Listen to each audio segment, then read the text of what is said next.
everyone, my name is Richard and I'm from Word of Faith, Port Elizabeth. I want to read you some verses and share a bit with you. In Genesis 13 verse 8 and 9 it says, "Then Abram talked it over with Lot. This fighting between our men has got to stop," he said.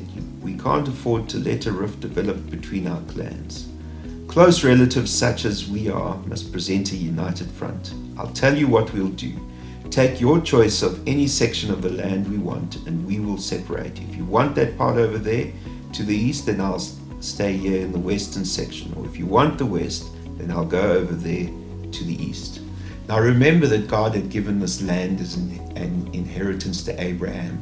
Abraham had just returned from his rather unfortunate detour into Egypt. But instead of trying to grasp the best part of the land, he allowed Lot to choose. And the important spiritual principle is that if God has made a promise, we mustn't try and fight and push and grab that promise. We need to understand that God's promises are true and we need to continue to trust God. And so here, Abraham didn't try and grasp what was best. He instead allowed Lot to choose because he knew the promise that God had given was true. And as it turned out, Lot ended up in destruction and his life was destroyed, while Abraham ended up in victory because Lot tried to grab what was best and Abraham trusted God. He had faith.